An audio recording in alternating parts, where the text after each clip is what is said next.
Let's talk about the TR4 here. This is a 1964 TR4.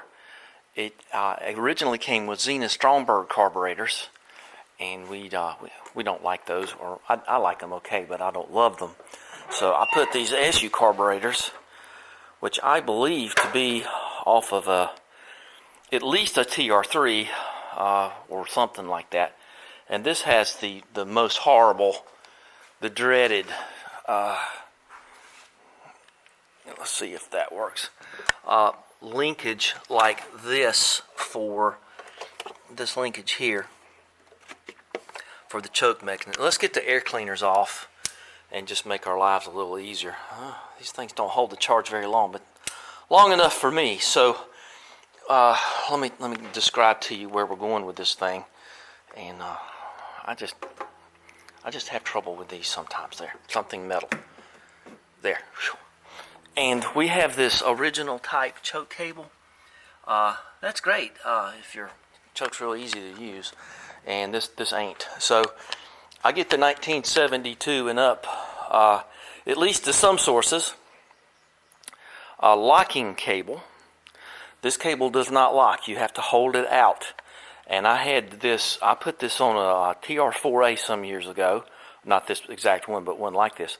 And I got to tell you, that just makes your life easier having the locking cable. And I know it's July, but that don't mean it's going to be July forever. So there will come a day where you have to give her a little choke. I know. I got my power amp box there for my stereo. You got a convertible, you need a great big subwoofers and everything.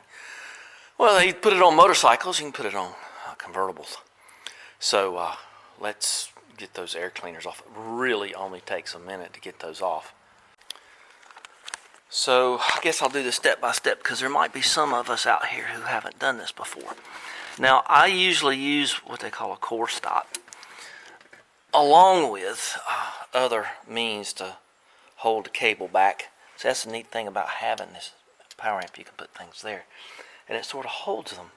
So I do happen to know that this holder here is 5/16, and let's just see. Oh, come on! I know you're 5/16. This wrench is, as you can tell, sort of aged. Oh, come on, baby! I know you can do it. There we go.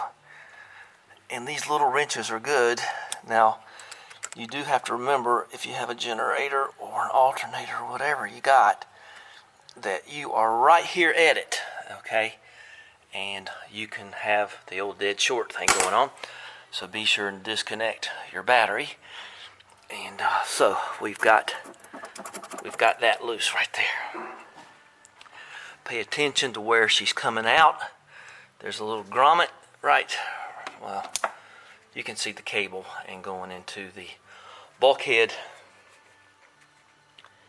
And so now let's go inside. Now the other thing you don't need it in this particular case, but if you want to take these knobs off, which I don't necessarily want to do here, in this particular case, you need to have a little short ice pick. And you can get the knobs off. So you can tell right here there's a little dimple, and down in there is a spring-loaded thingy. And you'll also need to have a tool to get this loose, but this one's a little different than the other ones like this. You can actually loosen it from behind. Now if you want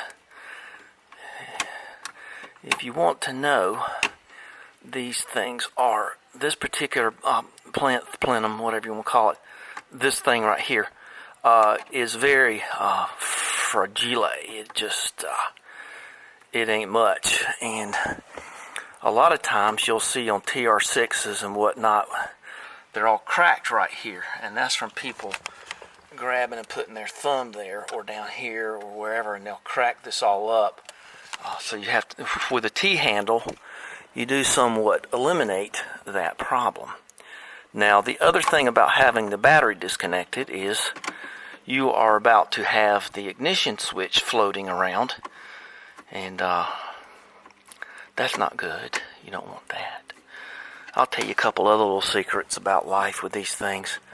Over here, I have the rheostat that controls the lack of dash lights. I mean, there's no sense in having that rheostat thing there.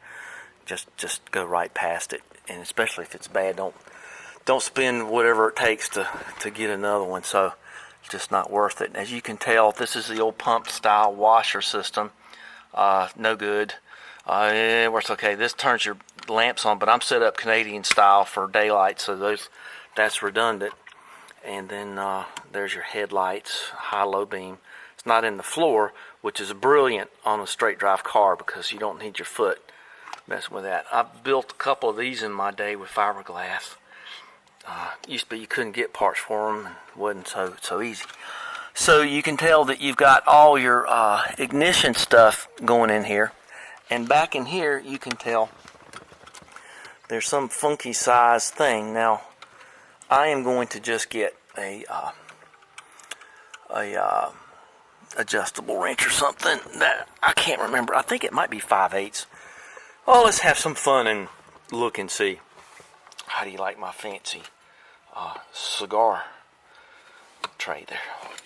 So anyway, that's just something I had, and it was sitting around going to waste, and I thought I'd add a little touch of chrome in here. And I got my little Triumph World symbol off old hubcaps. I've never had hubcaps on this car.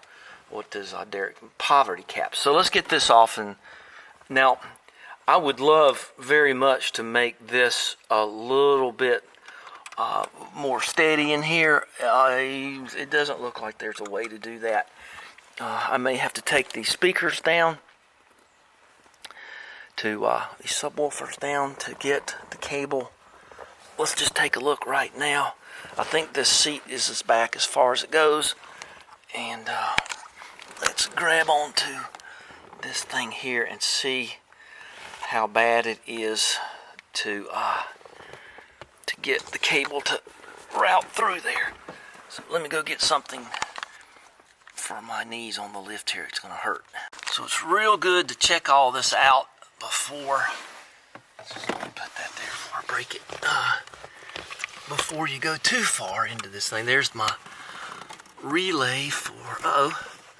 Look at that. Just found that. Cool. And there's the cable right there. So that's not going to be anything too difficult to go with. Actually, it'd be nicer to have the cable under these wires to help hold them up. So let's go up here and see about getting this loose behind the dash right there. Alright, so I've gotten this loose, and this is a good lesson for you to know that when you thread these things through. Now I'll tell you a story. I pulled an accelerator cable out of a Volkswagen I had, and it recoiled and destroyed one of my favorite jerseys. All the grease came up and messed it up. Besides looking real dumb, I lost my favorite jersey.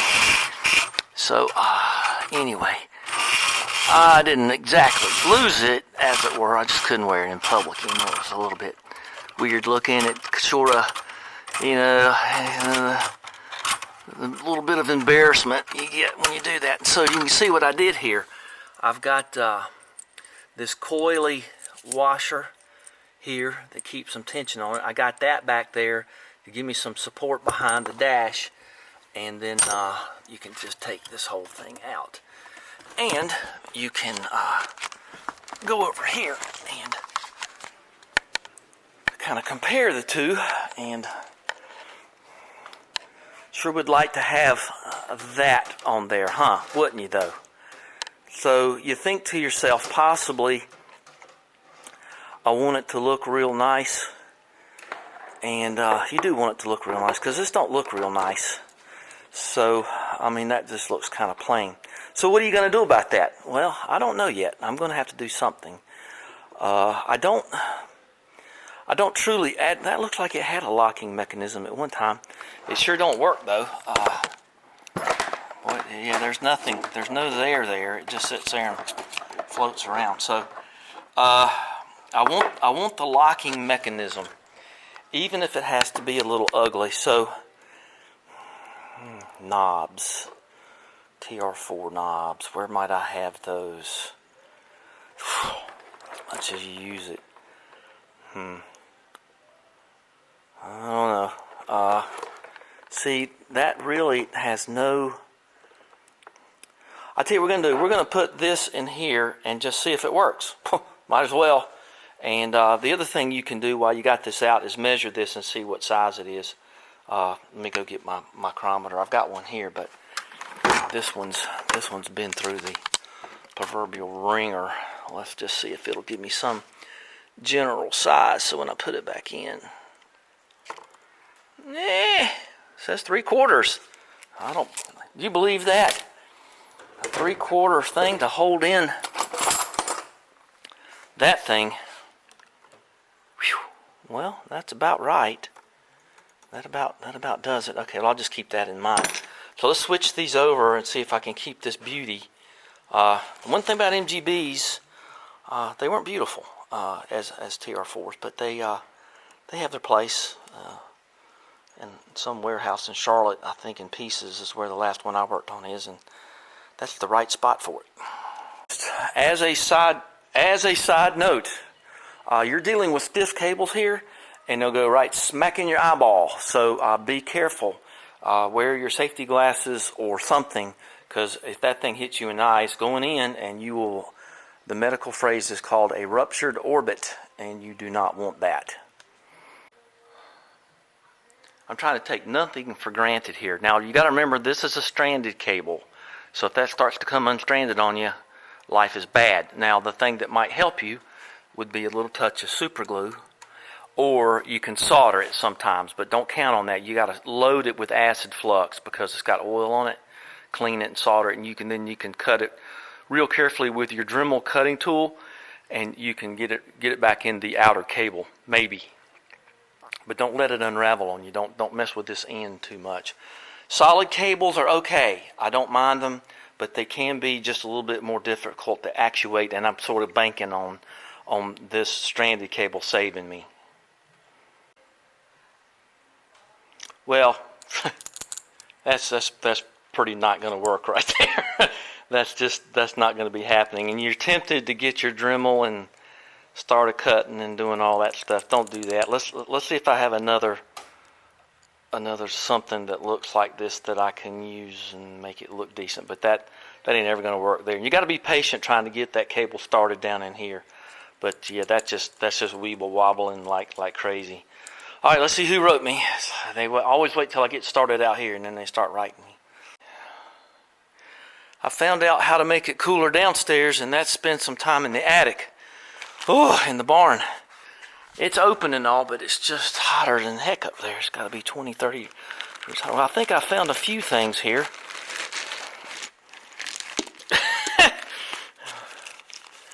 Well, okay. This is a mixture of, look at that, that's MGA stuff there. Well, there's a possibility, and there's a possibility. Ooh, and there's a possibility. Look at that, you got 4 of the dumb things. And whatever those are, that's, look at that, different thicknesses even. That's the scuttle knob. Okay, well this will go over. Well, I don't think there's anything in there that's going to be too helpful. That's a fan. So you can see how these things are. That's a screw on. They got an open edge, and that's where this will be when you put a cable on. If you don't lose that little spring, then it snaps right in there, and you don't get it out until you push back in on that. Well, here we go. I've got the cable out of it, and you know what? That other cable that I pulled out of the car was 5/8, but we won't be using that. So, zoop, there that is. So let's see what I'm going to do about making that look a little better. It's got a little key right there. This I think has like a D shape to it, if I'm not mistaken. Not so much really. But the thing is, you want it to be in there as straight as you can get it, which is not altogether impossible, because first you'll do this and then put the cable at the carbs, and then you'll then you should come out straight. So let's see what I can do about making something like this go on to something like that. And well, that would just be ugly sitting there, wouldn't it? Okay, let's get the better of these two, because that one's kind of scarred up. Yeah, this is what we call apprentice marks.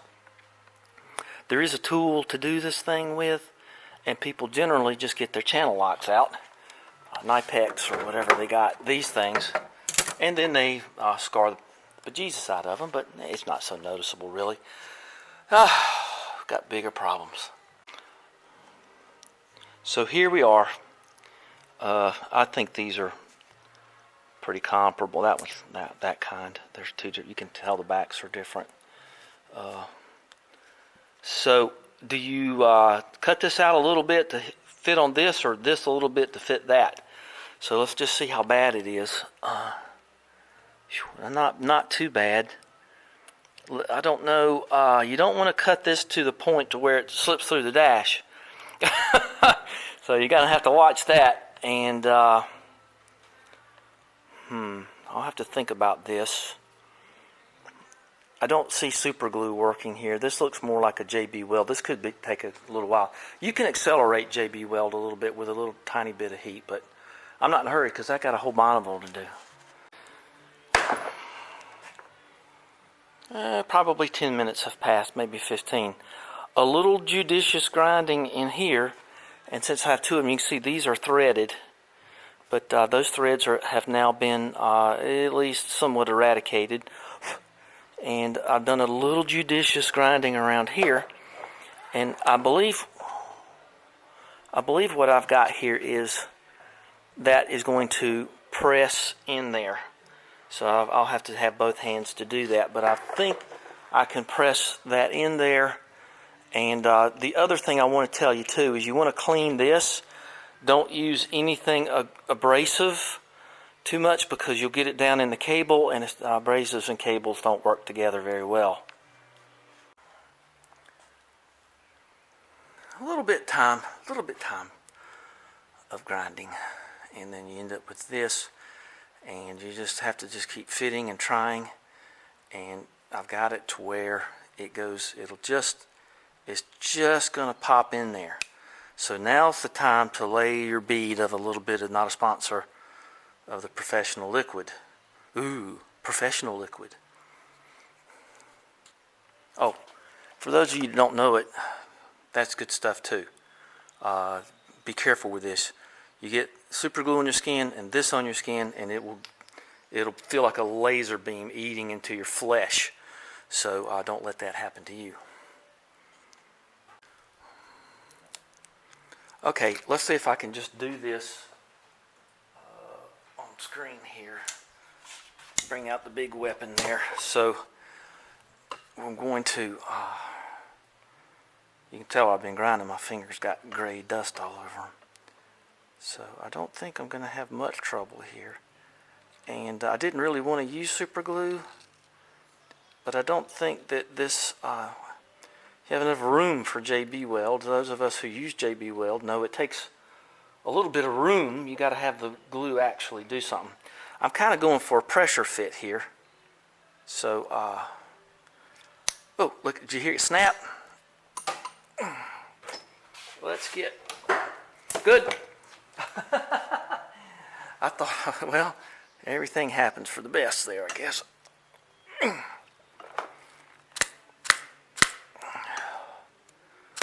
Yes, sir.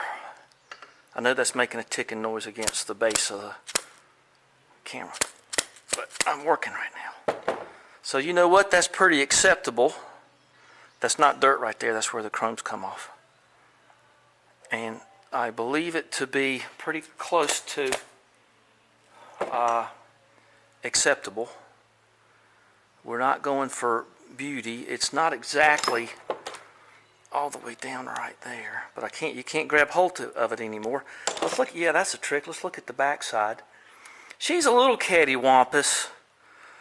This side here is a little higher, but maybe it'll conform to the plinth, and maybe that's what we want. So just to sort of make sure things are happy there, and it only takes that little bit of a spritz. You don't need to hose it down. The fumes themselves will cause that to cure. So that looks like a somewhat of a TR4. I don't believe there are too many TR4 experts out there that are going to admonish me for that. So then you end up doing this. See, now this is what I was saying earlier. You have to, don't mess with that end any more than you have to. And I don't know how long it'll take, but you got to hit the inner cable.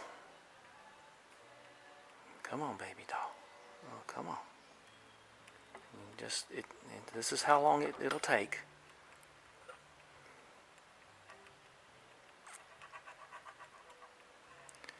It'll fight you, fight you, fight you. Okay.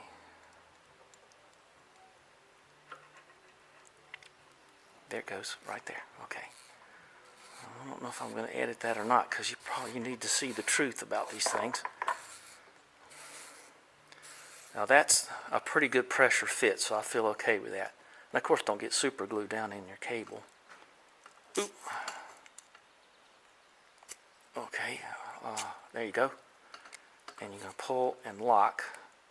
And see, now it's locked. Don't do that too much. And if you put lubricant in here, it's not going to hold. So if you put lubricant in this, just remember that you're going to lubricate the locking mechanism, which is generally a good thing, but in this case, probably not. So, let's see what fits here. I'm hoping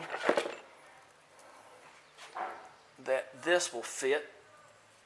And so you go through the plinth, and then you go through this washer, which will be my backstop, and then this spring-loaded clip, which really helps, and then this. So I'm going to put it through the dash, and I don't know if you need to see that, but you just have to remember you got to start.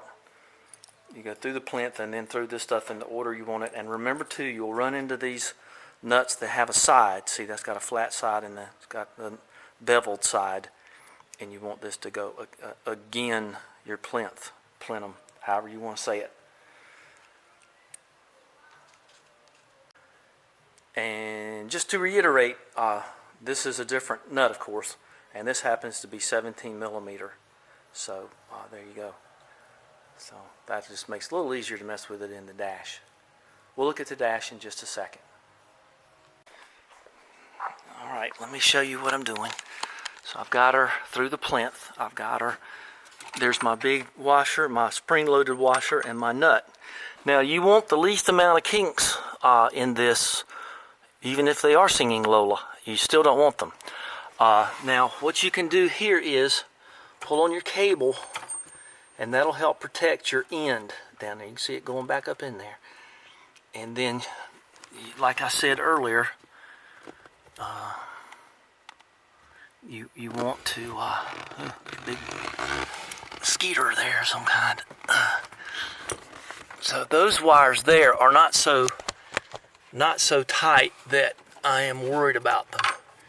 So you're going to go in there, you're going to go under those, and I cannot see the hole. Oh, okay. So there you go. And you hope to push that through. There you go. And I believe the whole thing went through. So I figured that might happen. I guess that was from before. So that means that my grommet popped out. That's okay. Grommets are overrated anyway, in my book anymore. Oh, not only did it pop out, it flat went away. Well, I guess that's why I was graced with this one. So let's get the light. You might as well learn the real truth about all this stuff without all the fancy editing. Okay, so yeah, that grommet just literally went into oblivion. So there's the cable, and we'll try to get that on there. Now, if nothing else, I'm just going to get some dum-dum and put there. I'm kind of done with stuff like this. This is kind of crazy, and I understand why people do it, but anyway, we'll kind of hope for something else. Let's see how all this pans out. I'm hoping that I don't have to take this back out and cut that end off, but I just may have to. That end probably, I'm hoping to make it work on the end of this arm. It's kind of hard to describe. Let me have both hands for a second. Oh, I need to put my fender guard up there. I forgot all about it. So you'll go through your normal amount of hardware fun here, and the only thing I will tell you, well, not the only other thing, I've probably got more to tell you. Don't lose that little rubber bumper right there when you're taking things off. Hard to do. When you tighten this up, make sure you don't tighten it up in the lock position, because when the lock is off, you want it to be horizontal, and you just might mix your hardware up and so forth, and I get that big washer back there, and that'll just make it a whole lot more stable. And just make sure you thread carefully. Watch out for the scuttle vent thing here. Okay, and thread carefully through there. Okay, let's tighten this up. And the handle will probably snap right in half. But that's okay, because these things happen. I got another one just in case, you know.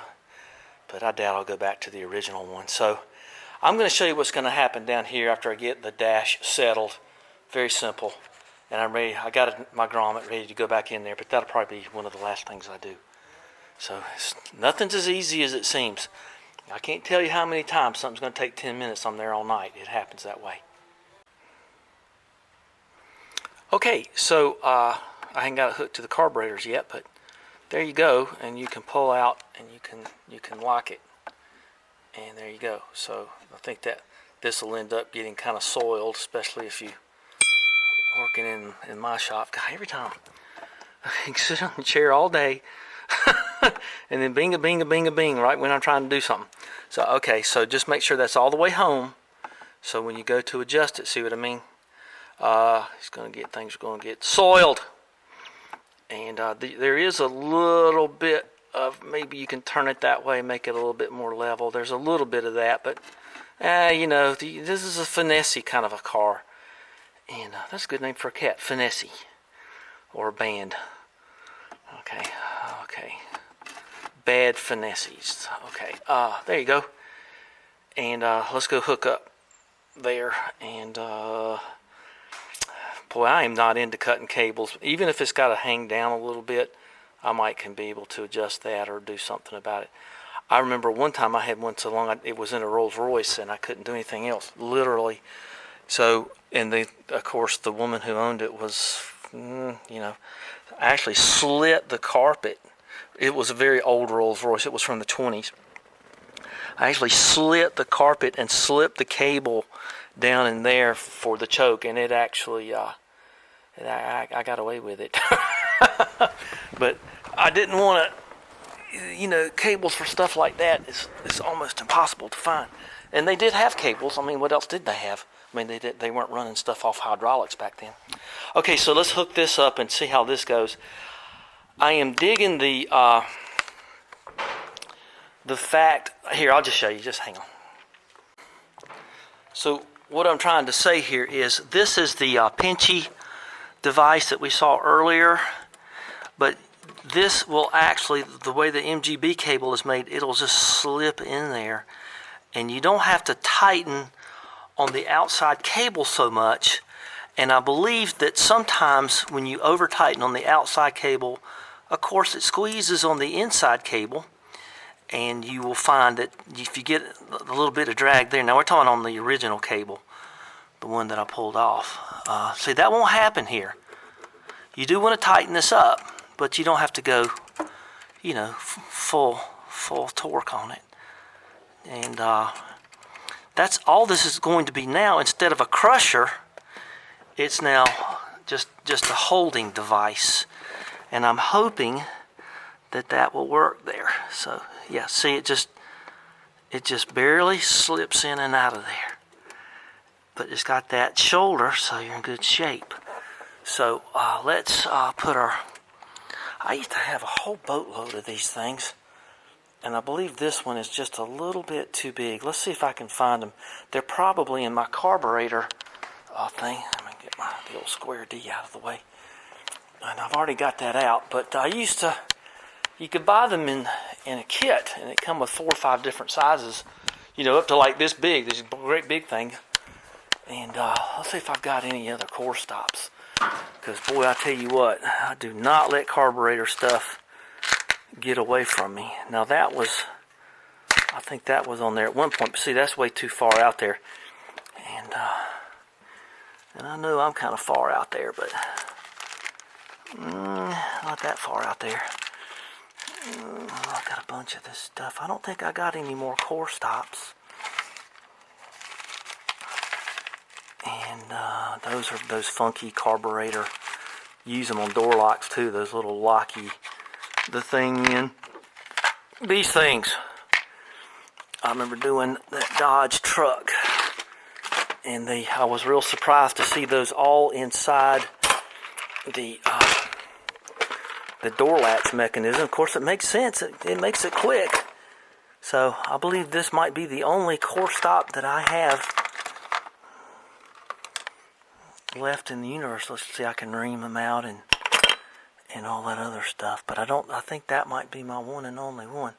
Let's go on the, maybe when I stop by the auto parts store, I'll see if they have that little kit, if they still make that little kit anymore. So let's go put this on and see how it goes. So what we're going for here is technically mixture control. So there's the new cable there, going down to there. Now these are what you're going to watch for right here. These are the jets. That's Benny right there. No, those are called jets. B100s. So when I pull on this cable from hopefully inside the car, when we come out, we'll see that those things are down. British do it differently. They don't restrict air, they increase gas. It's supposed to do that. Everybody says, what's it do that for? Okay. Because it's designed to do that. Well, let's hope this works. And I'm not going to be surprised if it's real hard, but whoa! Oh, that can't be true. All right, well, let's lock it right there. See what I mean? Isn't that lovely? Let's see if the jets are down. Now, I realize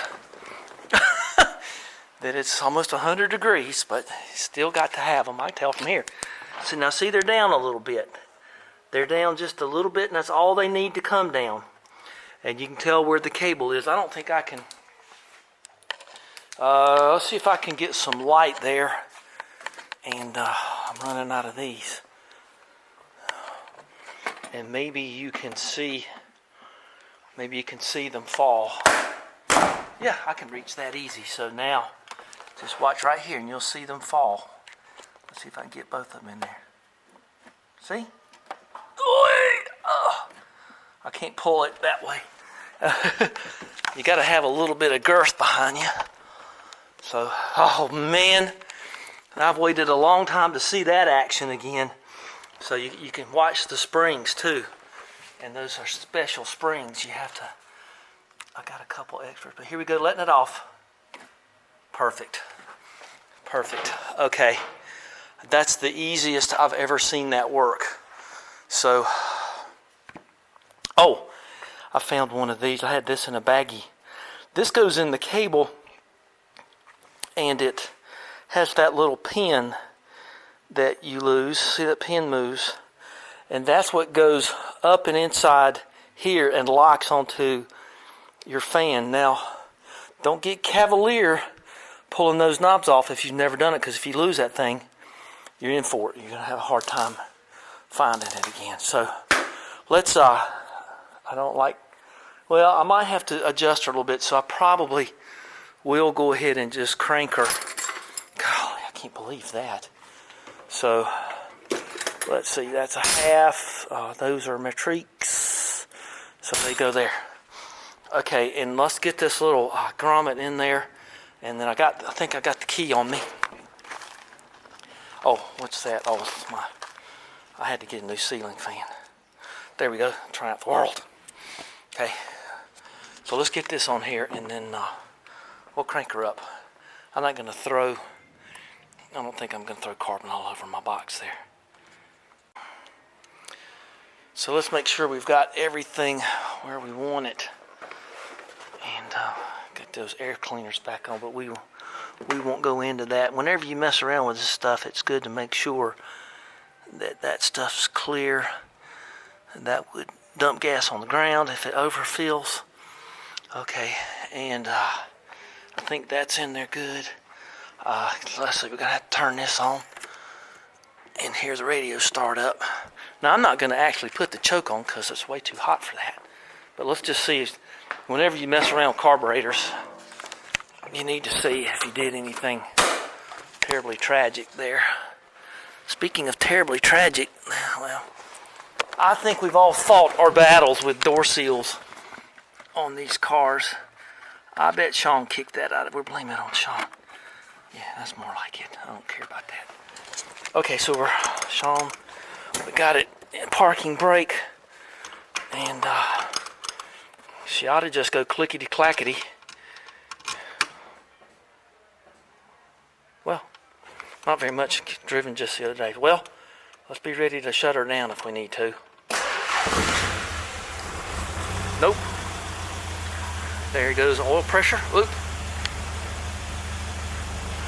And we'll make sure the, I didn't realize it looked that bad. Okay, well, that's the way it goes. Let's take this out of here. You get it out by doing that, because it just pulls on the battery. Oh, and that's the lift. Now see, that thing's giving me a far more controlled charge than it was before I hooked up that wire that stabilizes things. It was way in the black, so that ought to keep things cool. Okay, so let's go up and see.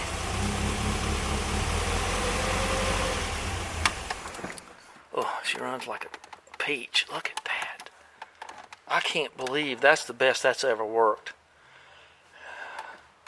So I know that looks kind of funky, and I wish I know I'm no good at this stuff, but at least maybe glean some information. I wish that said mixture, but it doesn't. Most of the cars, these cars were exported to America, so they use American terms. I don't smell gas anywhere. I'm going to do a little video on this fan. I think that fan's a little too big. But we'll sort that out tomorrow. Yeah, she's dry, so everything seems to be good, and I don't mind seeing a little bit of gas leaking out of it. I mean, you shouldn't have any those old cork seals, and I've replaced them with the kind that can take ethanol, and it doesn't really bother me. It doesn't leak it that much, and so I don't smell anything. So smell-o-vision. Okay, we don't have that here. So that's going to be it. No drippy drips. Let's look again. Okay, everything looks good. Okay, so let's move on to something else. Give me a thumbs up. Smash that like button. And teach me how to use this camera. Would be good too, wouldn't it? Y'all'd like that, wouldn't you? All right, let's see. Subscribe, like, and we'll talk to you later. Thank you very much for watching and spending some time with me. Let's go to the Bonneville now.